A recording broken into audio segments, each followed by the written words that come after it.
सत्ता की शुरुआत लेकिन मॉनसून सत्र के आखिरी दिन के उस वीडियो से करते हैं जिसमें लोकसभा में प्रधानमंत्री भी हैं, गृह मंत्री भी हैं और नेता विपक्ष राहुल गांधी भी। लेकिन ये मौका किसी बहस या चर्चा का नहीं, बल्कि लोकसभा की कार्यवाही खत्म होने के बाद हुए वंदे मातरम गायन का है। पूरा मॉनसून सत्र मूसलाधार हंगामे में धुल गया। पूरे सत्र के दौरान विपक्ष गृह मंत्री से छात्रों पर एक्शन के खिलाफ बयान की मांग करता रहा। वहीं सत्र के आखिरी 2 दिनों में सरकार ने यह साबित करने की कोशिश की कि गृह मंत्री चर्चा से लेकर बयान तक के लिए तैयार हैं, लेकिन विपक्ष चर्चा चाहता ही नहीं था। विपक्ष का आरोप था कि गृह मंत्री सदन में आ नहीं रहे हैं, लेकिन आज जब प्रधानमंत्री, गृह मंत्री और विपक्ष के नेता समेत सभी प्रमुख नेता सदन में मौजूद थे तो चर्चा नहीं हुई। वंदे मातरम का गायन हुआ और लोकसभा अनिश्चितकाल के लिए स्थगित कर दी गई। आज आखिरी दिन लोकसभा की कार्यवाही करीब 1 मिनट और राज्यसभा की कार्यवाही करीब 1 घंटे तक चली। लोकसभा में आज हंगामा भी नहीं हुआ और सदन सीधे स्थगित कर दिया गया। इस पर राजनीति भी हुई। कांग्रेस ने यह आरोप लगाया कि प्रधानमंत्री मोदी और गृह मंत्री की वजह से सदन नहीं चल पाया, जबकि बीजेपी का कहना है कि एक नेता के अहंकार के कारण पूरा सत्र नहीं चल सका।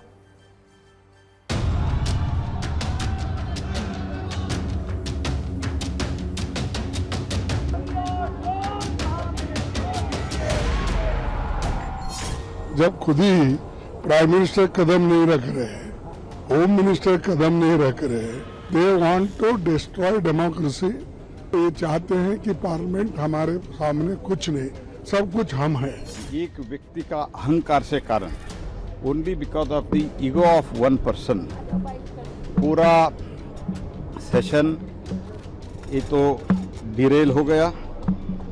और ये सिर्फ अरोगेंस के अलावा और कुछ कारण नहीं है। मंत्री जी आज आए हैं वंदे मातरम गाने के लिए, आज आए हैं। पूरा सेशन चला है, ना प्रधानमंत्री जी आए ना गृह मंत्री जी आए, तो कैसे चलेगा फिर ये लोकतंत्र और ये पार्लियामेंट। एक आदमी का अहंकार, गलतफहमी और भ्रम के कारण पूरे देश का सैकड़ों करोड़ रुपया बर्बाद कर दिया। उन्हें सुने बिल बिना किसी चर्चा के, बिना किसी बात के सदन में बेघर आए। आप ना जवाब से भागते रहे, आप डर से भागते रहे। सरकार चलाने की जिम्मेदारी उनकी है कि विपक्ष की। विपक्ष तो आपसे चर्चा मांगेगा। आरोपों से अलग मॉनसून सत्र में सरकार का कामकाज अगर देखें तो दोनों सदनों को मिलाकर 12 बिल पास हुए, लेकिन चर्चा और उत्पादकता के मोर्चे पर तस्वीर कमजोर रही। सिर्फ एंटी पेपर लीक बिल पर दोनों सदनों में चर्चा हो पाई। बाकी के 11 बिल हंगामे के बीच ही पास कराने पड़े। कुछ बिल तो 60 सेकंड में पास हो गए। इसे थोड़ा और विस्तार से समझें तो मॉनसून सत्र में लोकसभा की 19 बैठकें हुई, करीब 114 घंटे कार्यवाही होनी थी, लेकिन सदन सिर्फ 17 घंटे 30 मिनट चला, यानी करीब 96 घंटे 30 मिनट का समय काम नहीं हो सका, यानी 19% काम ही हुआ। राज्यसभा में भी करीब 114 घंटे काम होना था, लेकिन कार्यवाही लगभग 37 घंटे 20 मिनट ही चली। करीब 76 घंटे 40 मिनट का समय काम नहीं हो सका। 39.17% काम हुआ, यानी लोकसभा से ज्यादा चर्चा राज्यसभा में हुई। विधायी कामकाज की अगर बात करें तो सरकार के खाते में दोनों सदनों से 12 बिल पास हुए हैं। इनमें anti paper leak bill, Vande Mataram से जुड़ा बिल, जन्म मृत्यु पंजीकरण, सुप्रीम कोर्ट के जजों की संख्या वाला बिल, एमएसएमई और taxation bill, bankers books evidence bill, tribunal reform bill और केरल का नाम परिवर्तन करने वाला बिल, एनसीडीसी और एमएमडीआर संशोधन बिल भी इसमें शामिल हैं जो सरकार ने पास कराए। कुल मिलाकर सदन में बिल पास कराने के मामले में तो अच्छे नंबर हैं, अच्छे नंबर से वो पास हो गए, लेकिन ये अच्छे नंबर बिना चर्चा के आए हैं, जिस पर सवाल उठ रहे हैं और विपक्ष इसके लिए सीधे तौर पर सरकार को जिम्मेदार ठहरा रहा है, जबकि सरकार ये जिम्मेदारी विपक्ष पर ट्रांसफर कर रही है। मॉनसून सेशन आज समाप्त हो गए हैं। हम 2 तरीके से देखते हैं। बिजनेस के दृष्टि से बहुत अच्छा सेशन रहा। टोटल 12 बिल्स पास किए हैं इन टोटल, और चर्चा की दृष्टि से हम खुश नहीं है क्योंकि अपोजिशन ने ठीक से चर्चा करने नहीं दिया, विशेष करके लोकसभा में। लेकिन बिजनेस अच्छा हुआ है। तो सरकार पूरी के पूरी तरीके से इस सत्र में बैकफुट में दिखाई दी। 2 दिन की चर्चा में ना प्रधानमंत्री आए जो रात को रील बनाते हैं, ना गृह मंत्री आए और 15 दिन तक गृह मंत्री लापता, गायब। मॉनसून सत्र संसद का एक नेता के अहंकार, अनुशासनहीनता और उद्दंडता की भेंट चढ़ गया। एक ही कारण है इस सेशन के वॉशआउट के लिए, एकमात्र कारण है, वो है प्रधानमंत्री का नहीं आना, गृह मंत्री का नहीं आना। पहली बार ये दृश्य देखने को मिला कि सरकार खुद कह रहे हैं कि हम डिस्कशन चाहते हैं और ऑपोजिशन बहाना बना करके डिस्कशन से भाग रहे हैं। संसद के मॉनसून सत्र में इस बार सदन में सिर्फ हंगामा नहीं हुआ, बल्कि संसद भवन के मकर द्वार पर कई तरह के अनोखे प्रदर्शन भी हुए। राम मंदिर चढ़ावा चोरी के मामले को लेकर विपक्षी सांसदों ने कई दिनों तक दान पात्र लेकर प्रदर्शन किया। प्रदर्शन के दौरान सांसद पप्पू यादव साधु के वेश में भी नजर आए थे, जिस पर काफी विवाद हुआ। आज मॉनसून सत्र के आखिरी दिन समाजवादी पार्टी के सांसद रुचि वीरा और अक्षय यादव ने दान पात्र में जमा रकम की गिनती की। उनके मुताबिक इसमें 2,15,390 रुपए से अधिक का चंदा एकत्र हुआ। इस दान पात्र में कांग्रेस नेता राहुल गांधी, प्रियंका गांधी, अखिलेश यादव समेत कई नेताओं ने दान दिया था। समाजवादी पार्टी के सांसद इस रकम को लेकर कनॉट प्लेस के हनुमान मंदिर गए और पूरी राशि मंदिर में जमा कराई। सांसदों ने कहा कि हनुमान जी को धर्म का रक्षक माना जाता है, इसलिए ये राशि मंदिर में अर्पित की गई है।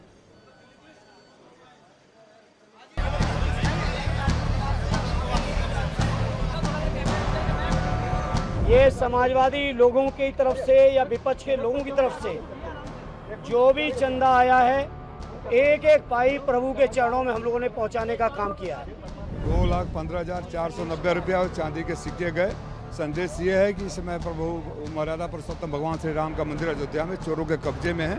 उस पार्टी, उस सरकार द्वारा जिसके लिए धर्म सत्ता पाने का साधन और मंदिर पैसा बनाने का एक जरिया है। कुल मिलाकर संसद का मॉनसून सत्र काफी हंगामेदार रहा। इसमें चर्चा ना के बराबर हुई, लेकिन कड़वाहट काफी रही। इतनी कड़वाहट कि विपक्ष के कई दलों ने संसद सत्र खत्म होने के बाद की चाय पार्टी का बहिष्कार कर दिया। कांग्रेस नेताओं के मुताबिक विपक्षी दल केंद्रीय गृह मंत्री अमित शाह के साथ चाय पार्टी में बैठना नहीं चाहते थे। आज जब लोकसभा की कार्यवाही अनिश्चितकाल के लिए स्थगित होने के बाद लोकसभा अध्यक्ष ओम बिरला ने पारंपरिक चाय पार्टी का आयोजन किया, तो इसमें कांग्रेस, समाजवादी पार्टी और टीएमसी समेत इंडिया गठबंधन के अधिकांश दल शामिल नहीं हुए। उन्होंने इसका बहिष्कार किया। हालांकि इंडिया गठबंधन से निकल चुकी डीएमके की ओर से कनिमोई इसमें शामिल हुई। वहीं राज्यसभा के सभापति सीपी राधाकृष्णन की चाय पार्टी में कांग्रेस अध्यक्ष मल्लिकार्जुन खड़गे, सोनिया गांधी, जयराम रमेश समेत विपक्ष के कई नेता शामिल हुए। इस दौरान प्रधानमंत्री नरेंद्र मोदी और सरकार के वरिष्ठ मंत्री भी मौजूद रहे। तो लोकसभा आज सिर्फ 1 मिनट चली, लेकिन राज्यसभा में आज 1 घंटे का काम हुआ। हालांकि इस काम में हंगामे वाला सीन ज्यादा था। कांग्रेस अध्यक्ष मल्लिकार्जुन खड़गे ने उत्तराखंड के हल्द्वानी में उनके कार्यक्रम के बाद मंच के शुद्धिकरण का मुद्दा उठाया। दरअसल मल्लिकार्जुन खड़गे ने 8 अगस्त को हल्द्वानी के रामलीला मैदान में विजय शंखनाद रैली का आयोजन किया था। रैली के बाद मल्लिकार्जुन खड़गे तो दिल्ली चले गए, लेकिन उनके जाने के बाद रामलीला मैदान में एक शुद्धिकरण यज्ञ हुआ। इस शुद्धिकरण के मुद्दे को खड़गे ने राज्यसभा में उठाया। खड़गे ने कहा कि उनके दलित होने के कारण उनका ये अपमान किया गया है। खड़गे के इस बयान पर स्वास्थ्य मंत्री जेपी नड्डा ने जवाब दिया। उन्होंने कहा कि सरकार इसकी आलोचना करती है और इसकी जांच भी करवाई जाएगी। मैंने किसी समाज का, किसी धर्म का नाम नहीं लिया, सिर्फ मैं लोगों के समस्याओं को वहां पर बताया। लेकिन मेरे स्पीच होने के बाद कल वो लोग, बीजेपी के लोग सब मिलके हवन करके उस स्टेज का शुद्धिकरण करने का काम किए।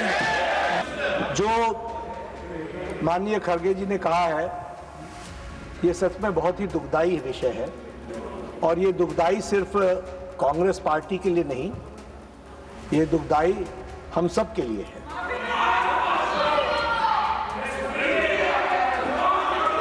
बीजेपी, क्योंकि खड़गे साहब ने कहा कि बीजेपी के लोग थे, मैं स्पष्ट करना चाहता हूं, यहां राष्ट्रीय अध्यक्ष जी भी बैठे हैं, और मैं भी पूर्व राष्ट्रीय अध्यक्ष रहा हूं, BJP does not subscribe to such activities, never. मैं इसको पॉलिटिकल मुद्दा कभी बनाना नहीं चाहता और मैं कभी इस सदन में सालों से यहाँ हूँ और निचला, लेकिन मैं एक शेड्यूल कास्ट हूँ, मैं एक दलित हूँ, मेरे को मदद करो, मेरी रक्षा करो बोल के कभी किसी के सामने गिड़गिड़ाया नहीं। मैं लड़ने की शक्ति है, मैं लड़ता हूँ, लेकिन तुम मुझे अनटचेबिलिटी का ये करके, शुद्धिकरण करके अपमान करते हो।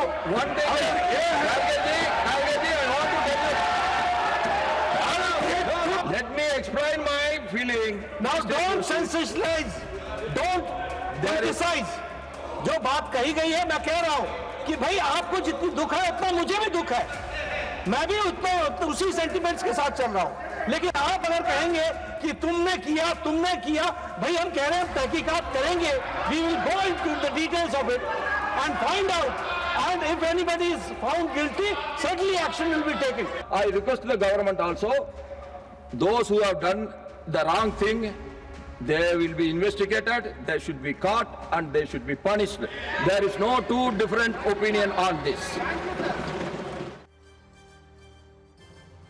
कांग्रेस ने ये मामला राज्यसभा में ही नहीं उठाया, बल्कि सदन के बाहर भी इस पर बयान दिए गए। कांग्रेस महासचिव प्रियंका गांधी ने पीएम मोदी से इस मामले में माफी की मांग की। ये जो मानसिक भगवान के जो मंदिर में चोरी हो रही उसके खिलाफ लड़। ये इनकी जो एकदम मतलब ये जो मानसिकता है उसका प्रदर्शन है कि बीजेपी की विचारधारा क्या है, आरएसएस की विचारधारा क्या है। इसका खंडन होना चाहिए, प्रधानमंत्री जी को इसका खंडन करना चाहिए और माफी मांगनी चाहिए।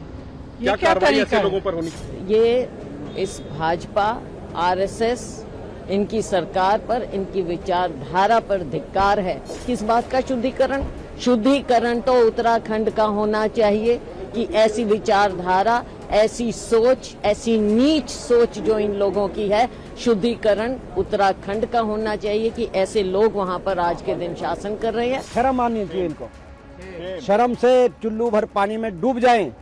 इन पे तो कानूनी कार्रवाई भी अगर हो वो भी कम है। ऐसे इस तरीके से भारतीय जनता पार्टी की मानसिकता का बार बार प्रदर्शन करना ये पहली बार नहीं है, ये बार बार प्रदर्शन किया गया है। खड़गे के अपमान के मामले में कांग्रेस और बीजेपी सेम प्लेटफॉर्म पर है, तो सवाल ये है कि ये हुआ क्यों? दरअसल 8 अगस्त को हल्द्वानी के जिस रामलीला मैदान में मल्लिकार्जुन खड़गे ने विजय शंखनाद रैली की थी, हिंदू संगठनों का आरोप है कि ये एक धार्मिक मैदान है और यहाँ मंच से इस्लामिक नारे लगाए गए और हिंदू संगठनों पर विवादित टिप्पणी करने वाले व्यक्ति को मंच दिया गया। इसलिए राम सेना धर्मार्थ सेवा न्यास ने इसके शुद्धिकरण का दावा किया। मल्लिकार्जुन खड़गे जिंदाबाद, जिंदाबाद, जिंदाबाद। मर्यादा पुरुषोत्तम रामचंद्रेभ्यो नमः, मर्यादा पुरुषोत्तम रामचंद्रेभ्यो नमः। रामलीला मंचन मैदान में यहाँ पर 2-3 दिन पहले जो धर्म विरोधी तत्वों ने जो है हमारे मर्यादा पुरुषोत्तम भगवान रामचंद्र जी, हमारे हिंदू धर्म के जो खिलाफ बातें करते हैं, हम इनकी बुद्धि की शुद्धि के लिए यह यज्ञ कर रहे हैं। मर्यादा पुरुषोत्तम रामचंद्रेभ्यो होमे विनियोग हो। हिंदू आस्था को इस बात से ठेस पहुंची कि किसी ऐसे व्यक्ति को मंच में स्थान दिया गया जो हिंदुवादी संगठनों को की तुलना सांप से करता है, तो उस स्थान की पवित्रता खंडित होती है। वो पवित्रता पुनर्स्थापित करने के लिए ये यज्ञ हुआ। इस पूरे विवाद का राजनीतिक स्कैन भी देखिए। कांग्रेस अध्यक्ष मल्लिकार्जुन खड़गे हल्द्वानी के रामलीला मैदान में हुए शुद्धिकरण को अपनी दलित पहचान से जोड़ते हुए इसे छुआछूत और जातिगत अपमान का मुद्दा बना रहे हैं। कांग्रेस राज्यसभा में भी मामला उठाकर केंद्र और उत्तराखंड सरकार को घेरने की कोशिश कर रही है। दूसरी तरफ बीजेपी घटना से अपना सीधा संबंध होने से इनकार कर रही है और उसकी कोशिश है कि मामला लंबा ना खींचे, खासकर दलित समुदाय में इसे लेकर नाराजगी ना बढ़े। इसके पीछे चुनावी गणित भी अहम है। 2027 में उत्तराखंड विधानसभा चुनाव होने हैं। राज्य में दलित मतदाताओं की हिस्सेदारी करीब 17 से 19% के बीच मानी जाती है। ऐसे में जातिगत अपमान या भेदभाव से जुड़ा कोई भी विवाद राजनीतिक रूप से संवेदनशील हो सकता है। यही वजह है कि बीजेपी इस मामले को जल्द से जल्द शांत कराना चाहेगी। कुल मिलाकर संसद का सत्र भले ही खत्म हो गया, लेकिन लोकसभा में नेता विपक्ष राहुल गांधी के राजनीतिक तेवर और हमले की धार में कोई कमी नहीं आई है। आज उन्होंने कांग्रेस का रचनात्मक कांग्रेस प्रकोष्ठ के अधिवेशन को संबोधित किया। यहां उन्होंने आरोप लगाया कि सरकार लोगों को अपनी बात रखने से रोक रही है, जबकि कांग्रेस का काम भारत को अपनी बात कहने का मौका देना है। राहुल गांधी ने पीएम मोदी और गृह मंत्री अमित शाह पर तीखे हमले किए। मैं आपको बता रहा हूं नरेंद्र मोदी रात को नहीं सोता है।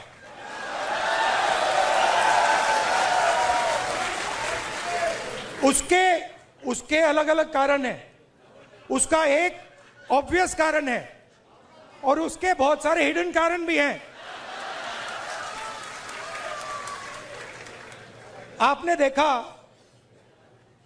अमित शाह सो कॉल्ड, क्या कहते थे उसको पहले, चाणक्य, और क्या कहते थे, Sardar Patel, where has he disappeared? वो भाग गया। 20 दिन के लिए पार्लियामेंट हाउस में नहीं घुस पाया वो। व्हाई?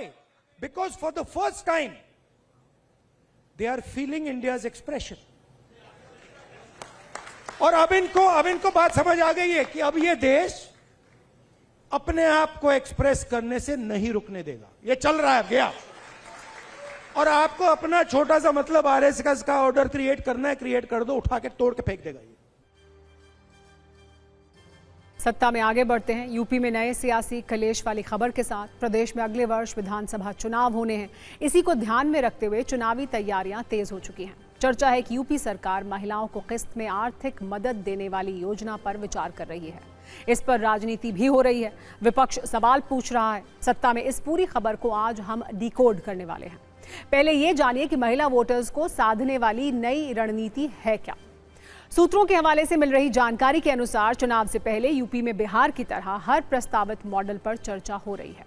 महिलाओं को स्वरोजगार के लिए आर्थिक मदद देने की तैयारी की जा रही है।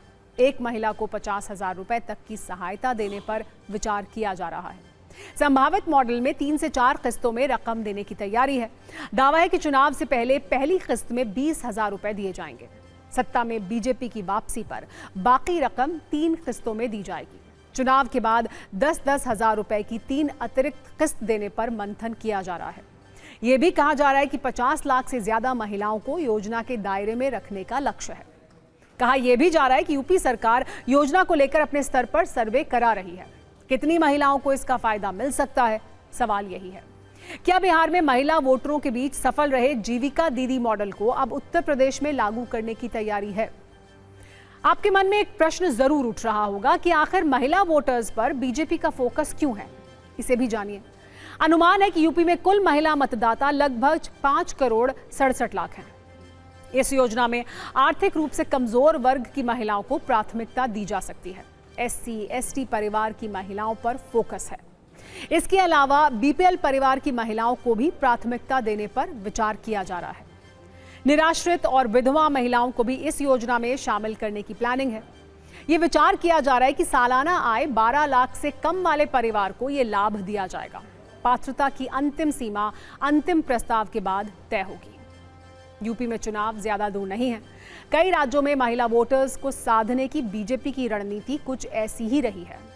इसलिए विपक्ष इसे सियासी मुद्दा बना रहा है। समाजवादी पार्टी के अध्यक्ष अखिलेश यादव ने सोशल मीडिया पर पोस्ट के जरिए कटाक्ष किया। बीजेपी से कई सवाल भी पूछे। ये लिखा कि बीजेपी के पास चुनाव जीतने के लिए पैसे के सिवा कुछ नहीं बचा है।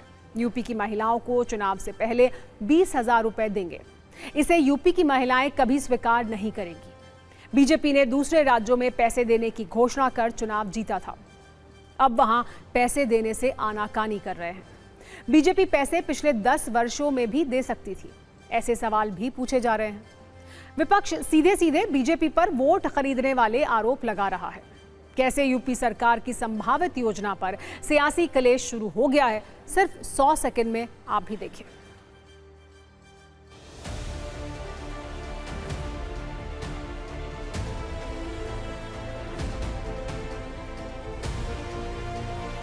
हमने बिहार में भी देखा था कि चुनाव से पहले किस तरह सरकार ने सबके महिलाओं के खातों में पैसे पहुंचाने का कार्य किया था, और हमने ये भी देखा महाराष्ट्र में भी इस तरह का कार्य हुआ है। हम बिल्कुल वेलकम नहीं करते हैं चुनाव से पहले लोगों के खाते में उनके मतलब कॉन्शियस को आप खरीदने की कोशिश कर रहे हैं कहीं ना कहीं। चुनाव आते ही कह रहे हैं 50,000 रुपए देंगे, 30 पहले देंगे, 10 बाद में देंगे।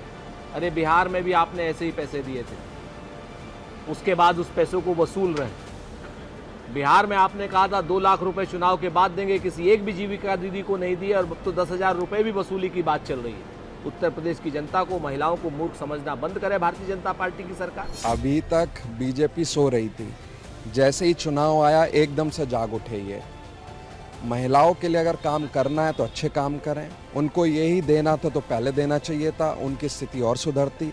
उत्तर प्रदेश का चुनाव प्रभावित होने वाला नहीं है, ऐसी योजना हम लोगों ने कई बार देखी है।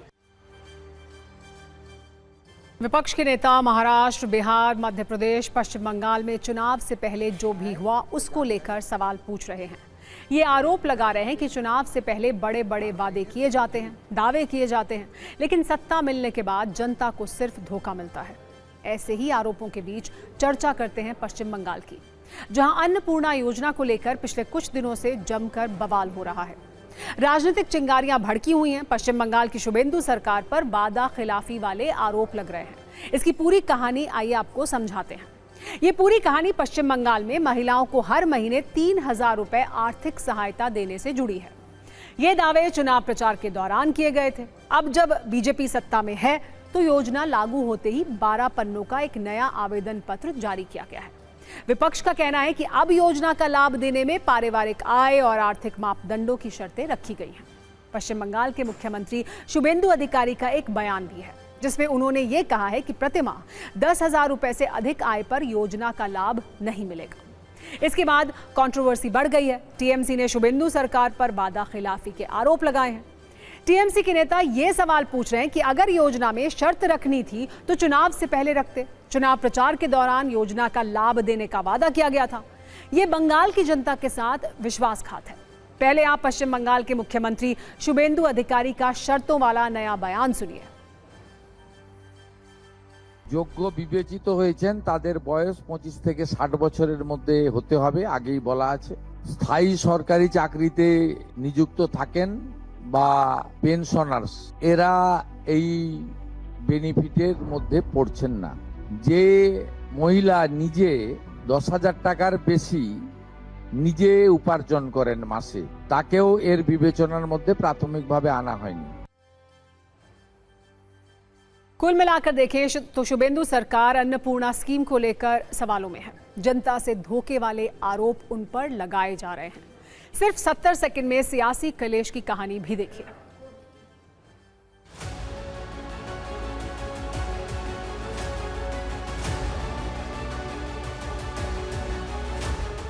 आपको कंडीशन देना है तो आप इलेक्शन के पहले बोलना चाहिए, इलेक्शन का पहले बोलना चाहिए। तो तब आप लोग बोला था जो लोग लक्ष्मी भंडार मिलता है सब दुगना हो जाएगा, और अभी आप लोग पूरा एक सेक्शन एलिमिनेट कर दे रहे हैं, आप वो कंडीशन अप्लाई कर रहे हैं।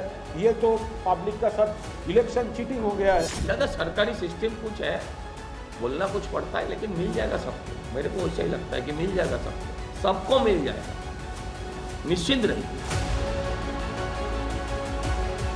जब वोट के वक्त वोट लेना था उस वक्त स्टेज में जाके बड़ा बड़ा भाषण लगा के क्या बोला था, लक्ष्मी भंडार को छोड़ के हम अन्नपूर्णा योजना लेके आएंगे। आज के डेट में क्या बोल रहा है, 3,000 रुपया मिलेगा, लेकिन उस दिन बोला था हर लड़की को मिलेगा। आज क्या बोल रहा है, जिसका इनकम 10,000 के नीचे उनको मिलेगा। मतलब तो आने वाला दिन में बंगाल का महिला समाज इसका जवाब देगा। पश्चिम बंगाल से यूपी तक चुनावी वादों और योजनाओं का एक नजरिया ये भी है कि इतना पैसा कहां से आएगा। जहां तक बात यूपी की है तो सूत्र बताते हैं कि अगर 1 करोड़ महिलाओं को सरकार की नई योजना से जोड़ा जाता है तो सरकार को अपनी जेब से करीब 50,000 करोड़ रुपए खर्च करने पड़ेंगे। यूपी का बजट लगभग 9 लाख करोड़ रुपए का है। राजकोषीय घाटा 1 लाख करोड़ से अधिक का है। ऐसे में इस योजना के लिए पैसा कहां से आएगा, कैसे ये योजना आर्थिक रूप से मैनेज होगी, ये एक बड़ा सवाल है। सत्ता में आगे बढ़ते हैं ऐसी तस्वीरों के साथ जिसमें आम लोगों की चिंता है, जिसमें खतरनाक कुत्तों वाला खौफ है। पिटबुल जैसे वो खतरनाक कुत्ते जो किसी की जान भी ले सकते हैं। पिटबुल जैसी खतरनाक नस्ल के डॉग पालने वालों को ये वीडियो जरूर देखना चाहिए और सोचना चाहिए कि ज्यादा जरूरी इंसानों की सुरक्षा है या खतरनाक डॉग पालने का शौक। ये वीडियो पटियाला का है, जहां घुमन नगर में एक पति पत्नी घर खरीदने के सिलसिले में एक प्रॉपर्टी डीलर के साथ एक घर पर पहुंचे थे। प्रॉपर्टी डीलर ने जैसे ही घर की घंटी बजाई, अंदर से पिटबुल नस्ल का कुत्ता बाहर आ गया और सीधे बाहर खड़े पति पत्नी पर हमला कर दिया। सब कुछ इतनी तेजी से हुआ कि दोनों को संभलने तक का मौका नहीं मिला। पहले पिटबुल ने महिला पर हमला किया, जिससे वो जमीन पर गिर गई, लेकिन पिटबुल उसे काटता रहा। जब पति ने उसे बचाने की कोशिश की तो खतरनाक डॉग उस पर हमला कर रहा था, जिसके बाद एक महिला घर से बाहर आई और कुत्ते पर डंडे बरसाने शुरू किए। इस दौरान 5 से 6 और लोग डंडे लेकर पहुंचे। सबने पिटबुल को करीब 40 से 50 डंडे मारे। इसके बाद ही उसने उन दोनों को छोड़ा, लेकिन तब तक वो 25 से 26 बार दोनों को काट चुका था। पिटबुल के हमले के बाद दोनों को अस्पताल में भर्ती कराया गया, जहां महिला की सर्जरी करनी पड़ी तो उसके पति को पैर और पीठ पर कांटे लगाने पड़े। इस घटना के बाद टांके लगाने पड़े। इस घटना के बाद पुलिस ने अज्ञात लोगों के खिलाफ मामला दर्ज कर लिया है। ਜਾਂਦੇ ਸਰ ਜਦੋਂ ਕੁੰਡਾ ਖੁੱਲਿਆ ਤਾਂ ਸਾਡੇ ਕੁੰਡਾ ਖੁੱਲਦੇ ਹੀ ਸਰ ਸਾਡੇ ਕੁੱਤੇ ਨੇ ਹਮਲਾ ਕਰਿਆ ਜੀ। ਜਿਹੜੀ ਕੁੱਟੀ ਅਸੀਂ ਦੇਖਣੀ ਸੀ, ਪਿਟਬੁਲ ਕੁੱਤਾ ਸੀਗਾ ਜੀ, ਉਹਨੇ ਸਿੱਧਾ ਹਮਲਾ ਹੀ ਕਰਿਆ ਸਾਡੇ ਤੇ, ਜਿਸ ਤੇ ਮੇਰੇ ਤੇ ਮੇਰੀ ਵਾਈਫ ਦਾ ਬਹੁਤ ਨੁਕਸਾਨ ਹੋਇਆ ਜੀ। ਮੇਰੇ ਪੂਰੇ ਸਰੀਰ ਤੇ ਟੱਕ ਹੈ ਜੀ, ਮੇਰੇ ਬੈਕ ਤੇ, ਮੇਰੀ ਲੈਗਸ ਤੇ। ਮੇਰੀ ਵਾਈਫ ਦੀ ਸਰਜਰੀ ਹੋਈ ਹੈ ਜੀ। ਉਹ FIR ਅਸੀਂ ਦਰਜ ਕਰਤੀ ਹੈ, ਰਜਿਸਟਰਡ FIR ਨੰਬਰ 137 ਜਿਹੜੇ ਕੱਲ ਵੀ ਧਾਰਾ ਦੱਸਿਆ ਸੀ 291 ਤੇ 125 BNS ਦੇ ਤਹਿਤ FIR ਦਰਜ ਕਰਤੀ ਹੈ। ਉਹਨਾਂ ਨੇ ਅਨਨੋਨ ਬੰਦੇ ਦਾ ਨਾਮ ਲਿਖਾਇਆ, ਉਹਨਾਂ ਨੂੰ ਪਤਾ ਨਹੀਂ ਹੈ ਕੁੱਤਾ ਕਿਹਦਾ, ਵੀ ਅਸੀਂ ਹੁਣ ਪਤਾ ਕਰਦੇ ਹਾਂ ਵੀ ਕਿਹਨਾਂ ਦਾ ਕੁੱਤਾ ਤੇ ਉਹਨੂੰ ਅਸੀਂ ਨਾਮਜ਼ਦ ਕਰਨਾ। It is a very scary and regrettable incident, ਪਰ ਇਹਦੇ ਵਾਸਤੇ ਨਾ ਜੀ ਸਾਡੇ ਵੱਲੋਂ ਆਲਰੇਡੀ ਜਿਹੜੀ ਨੋਟੀਫਿਕੇਸ਼ਨ ਹੋਈ ਹੈ ਰਜਿਸਟ੍ਰੇਸ਼ਨ ਦੀ, ਇਹ ਪ੍ਰਾਈਵੇਟ ਜਿਹੜੇ ਓਨਰਸ ਨੇ ਰੱਖੀ ਹੋਈ ਹੈ। ਥੀਸ ਆਰ ਫੈਰੋਸ਼ੀਅਸ ਡੌਗਸ ਜਿਹੜੇ ਕਿ ਬਿਲਕੁਲ ਵੀ ਅਲਾਉਡ ਨਹੀਂ ਹੈਗੇ, ਕਿ ਜਿਹੜੀ ਇਹਦੀ ਰਜਿਸਟ੍ਰੇਸ਼ਨ ਦਾ ਕੰਮ ਹੈ ਸਾਡਾ ਹੈਲਥ ਵਿੰਗ ਜਿਹੜਾ ਹੈਗਾ ਉਹ ਰੈਗੂਲਰਲੀ ਕਰ ਵੀ ਰਿਹਾ ਹੈ। ਤੇ ਇਸ ਤੋਂ ਬਾਅਦ ਵੀ after this incident we are going to be even more vigilant. Patiala से आई पिटबुल डॉग के अटैक की तस्वीरें सिर्फ डराने वाली नहीं हैं, बल्कि कई गंभीर सवाल भी खड़े करती हैं। पहला सवाल ये है कि जो पिटबुल इतना खतरनाक है, उसे घर में पालने की जिद आखिर है क्यों? ऐसे डॉग्स को पालने के लिए क्या रजिस्ट्रेशन, नियम और निगरानी जरूरी नहीं है? डॉग रखना शौक हो सकता है, लेकिन लोगों की सुरक्षा भी उतनी ही अहमियत रखती है। ऐसे में जिम्मेदारी किसकी है? दुनिया के अलग अलग देशों में कुछ खतरनाक नस्लों पर पाबंदियां या सख्त नियम हैं, तो भारत में ऐसा क्यों नहीं है? किसी कुत्ते के हमले के लिए उसके मालिक को जिम्मेदार क्यों ना माना जाए? इससे पहले भी पिटबुल के जानलेवा हमलों के कई मामले सामने आ चुके हैं। पिटबुल को दुनिया में डॉग्स की सबसे खतरनाक नस्ल माना जाता है, क्योंकि पिटबुल के मजबूत जबड़ों से छूटना बहुत मुश्किल है। पिटबुल डॉग अचानक बहुत आक्रामक हो जाते हैं। कई बार ये बिना किसी वजह भी हो सकते हैं। ऐसे मामले भी सामने आए हैं जहां पिटबुल ने अपने ही मालिक या परिवार के सदस्य पर हमला किया। अमेरिकी संस्था के मुताबिक पिटबुल के हमलों में मरने वालों की संख्या सबसे ज्यादा है। अमेरिका में कुत्तों के काटने से 60% मौत पिटबुल के हमलों से हुई है। यूरोप के कई देशों में पिटबुल या दूसरे खतरनाक डॉग्स पालने पर प्रतिबंध या कड़े नियम हैं। भारत में भी कुछ शहरों और स्थानीय निकायों ने सख्त नियम लागू किए हैं। नोएडा, गाजियाबाद और चंडीगढ़ में पिटबुल को लेकर स्थानीय स्तर पर प्रतिबंध है। सत्ता में आगे बढ़ते हैं और दिल्ली मुंबई एक्सप्रेसवे पर बनी एक ऐसी टनल की तस्वीर आपको दिखाते हैं जो बारिश के पानी में डूबी हुई नजर आई, जिसे ठीक करने में करीब 50 घंटे का वक्त लगा। दिल्ली मुंबई एक्सप्रेसवे पर बनी मुकंदरा टनल 1100 करोड़ रुपए की लागत से बनी थी, जिसे बेहद हाईटेक तकनीक से बनाने का दावा था। लेकिन इन दावों पर उस वक्त पानी फिर गया जब बारिश का पानी टनल में भर गया, जिसकी वजह से ट्रैफिक डाइवर्ट करना पड़ा। आखिर 50 घंटे के बाद टनल से पानी निकाला गया और वाहनों की आवाजाही एक बार फिर से शुरू हो पाई। टनल से पानी तो निकल गया, लेकिन कई सवाल अभी भी वहीं फंसे हुए हैं। ऐसे मामलों को अक्सर वाहनों और कुतर्कों की चादर से ढकने की कोशिश होती है, बहाने बनाए जाते हैं। सवाल यह है कि आखिर टनल में इतना पानी भरा कैसे? क्या टनल का ड्रेनेज सिस्टम ठीक से काम नहीं कर रहा है? बताया गया कि तेज बारिश होने की वजह से पानी यहाँ जमा हुआ था। बारिश के कारण पहाड़ों से पानी का रिसाव टनल के अंदर पहुंच गया था, जहां पानी निकासी के लिए अंडरग्राउंड टैंक बनाए गए हैं। वहीं से पानी पंपों की मदद से बाहर निकाला जाता है, लेकिन पंपों की क्षमता इतनी नहीं थी कि वो पानी को बाहर निकाल पाए, इसलिए 50 घंटे तक लोगों को परेशानी झेलनी पड़ी।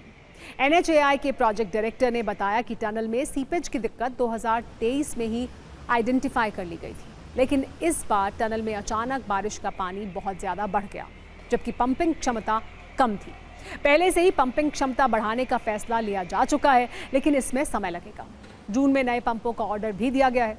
NHAI का ये भी कहना है कि ये सिर्फ पंप सिस्टम की दिक्कत है।